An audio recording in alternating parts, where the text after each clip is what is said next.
Hello बच्चों हमने वर्ण विचार के अंतर्गत वर्णों की उत्पत्ति, वर्णों का उच्चारण स्थान,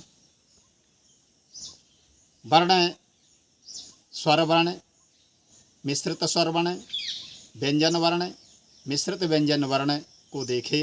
इसके बाद हमने प्रयत्न को पढ़ा और प्रत्याहार कैसे बनते हैं इसकी जानकारी हम सब ने ली। आज हम वर्ण विच्छेद के बारे में चर्चा करेंगे कि वर्ण विच्छेद किसे कहते हैं। देखें, वर्ण विच्छेद, वर्ण तो अलग अलग हैं, वर्ण या अक्षर, उसका विच्छेद वर्णों का विच्छेद नहीं है, बल्कि शब्दों में जितने भी वर्ण हैं उनको अलग अलग करने की क्रिया को वर्ण विच्छेद कहते हैं।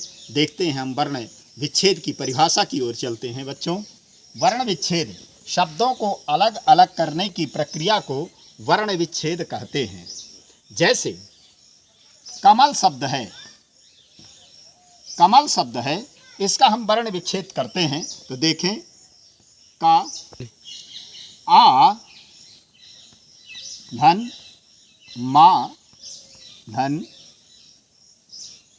आ धन ला धन आ बराबर का में आ मिल गया, मा में आ मिला, ला में आ मिल गया तो बन गया क म ल। विद्यालय, विद्यालय, इसको देखते हैं हम। वा ई द धन या धन आ धन ला धन आ धन या धन आ। अब इसको देखते हैं, वा में ई की मात्रा मिल गई तो वी दा और या द्या बड़ा आ है, ला य विद्यालय बन। दिनेश शब्द है, दी ने श या दिनेशा। देखें, दा धन, ई धन, ना धन, ए धन, शा धन, आ धन, विसर्ग। अब देखते हैं, जोड़ते हैं।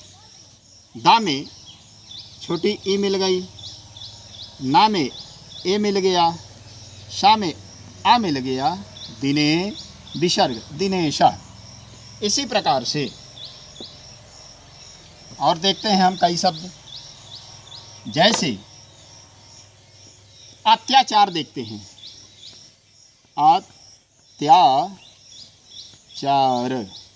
अत्याचार देखते हैं। आ धन, का धन, या धन, आ धन, चा धन, आ धन, रा धन, आ धन, विसर्ग। देखते हैं कैसे बना। आ आधा ता, या के बाद आ है, चा र अत्याचार, ये विसर्ग लग गया, अत्याचार शब्द बना। और भी हम देखते हैं, कोई शब्द ले लेते हैं। जैसे कृष्ण शब्द है, कृष्णा शब्द है, का धन, री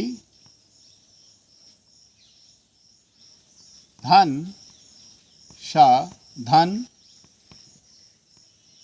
णा धन, आ धन, विसर्ग। अब जोड़ते हैं, का री की मात्रा लग गई, आधा शाह, क्योंकि व्यंजन के बाद व्यंजन आ रहा है ना, आ है कृष्णः। ऐसे और बहुत सारे शब्द हैं, देखते हैं हम 2-4 और उदाहरण देखते हैं।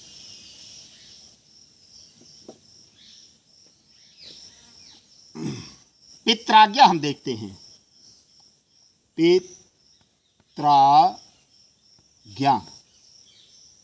देखें, पा धन, ई धन, ता धन, रा धन, आ धन, जा धन, इया धन, आ। देखते हैं कैसे। पा में ई मिल गई, पी, ता और रा मिल करके त्रा बन गया, फिर आ रहा है तो त्रा हो गया, जा और इया मिल करके ज्ञा बन गया, आ रहा है तो ज्ञा हो गया, पित्राज्ञा। बच्चों अब हम संधि देखते हैं। संधि जो है, कोई उदाहरण हम लेते हैं, विद्यालय शब्द है, विद्यालय। अब हम संधि विच्छेद जब करते हैं तो क्या होगा इसका संधि विच्छेद? विद्या धन आलय, विद्या धन आलय दोनों मिलकर के विद्यालय बनता है, मगर जो विद्या है ये पूर्व पद है, पूर्व पद, और आलय जो है धन उत्तर पद, उत्तर पद। अब हम देखते हैं कि पूर्व पद और उत्तर पद, तो जैसे हमको अब देखना है, इसमें संधि है, स्वर संधि है। स्वर संधि में कौन संधि है? दीर्घ संधि है। दीर्घ संधि का सूत्र क्या है? अकः सवर्णे दीर्घः। तो अकः सवर्णे दीर्घः, अक के सवर्ण होने पर दीर्घ होता है। तो हम देखते हैं कैसे दीर्घ होता है। तो सवर्ण क्या है? माने समान वर्ण, अर्थात जिसका उच्चारण और प्रयत्न एक हो उसे समान कहते हैं, सवर्ण कहते हैं, समान वर्ण। हम देखते हैं यहाँ क्या क्या है। अलग हम अगर करते हैं, विद्या धन आ धन, आ धन लय, ऐसा कर दिए। अब हम देखते हैं कि अक के सवर्ण होने पर दीर्घ होता है। यहाँ अक क्या है? आ। अक में आ ई उ री ये वर्ण आते हैं। तो आ और आ के बाद, अर्थात आ या आ के बाद, आ छोटा आ हो या बड़ा आ हो, ह्रस्व या आ हो या दीर्घ आ हो, तो क्या हो जाता है? दीर्घ हो जाता है। तो इसको हम कर दिए, दीर्घ कर दिए। अब इधर देखते हैं, इधर भी हो गया। अब देखते हैं कैसे। विद्या, विद्या धन आ धन लय है। अब इसको हम जोड़ देते हैं, कैसे बनता है विद्यालय। तो वी द्या में आ रहा है, तो आ ला यह, इस प्रकार से विद्यालय शब्द बनता है। तो कहने का अभिप्राय जो है कि जो कोई भी संधि जो है हमें जहाँ करनी होती है, तो उसका एक पूर्व पद होता है और उत्तर पद होता है। अब ये हमें ध्यान देना है कि जब हम संधि विच्छेद करें तो उसका सार्थक अर्थ निकलना चाहिए, सार्थक होना चाहिए। उसमें जैसे विद्या धन अगर हम आलय करते हैं तो भी विद्यालय बन जाएगा। देखें, विद्या अगर हम करते हैं तो भी विद्यालय बन जाएगा। विद्या धन आलय भी कर देते हैं, आलय, तो भी विद्यालय बन जाए। क्यों बन जाएगा? कि यहाँ देखें, विद्या धन आ धन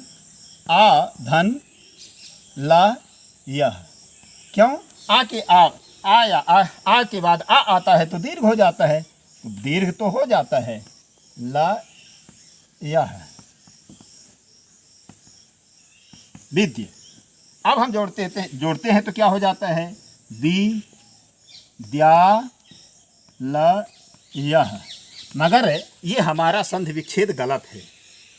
क्यों गलत है? क्योंकि विद्य का कोई अर्थ नहीं होता है, अलय का कोई अर्थ नहीं होता है। अगर ऐसा हमें संधि विच्छेद नहीं करना है, इसलिए हमारा ये टोटल गलत है। हमको क्या करना होगा? विद्याधन आलयः। जैसे रमेशः, रमाधन ईशः, रमधन ईशः बन सकता है, रमधन ईशः भी बन सकता है, रमेशः बन सकता है, मगर उसका कोई अर्थ नहीं होता है। तो हमें संधि विच्छेद करते समय ये ध्यान देना होगा कि सार्थक शब्द होना चाहिए, तभी हम संधि विच्छेद करें। संधि विच्छेद करते समय सार्थक शब्द होना चाहिए।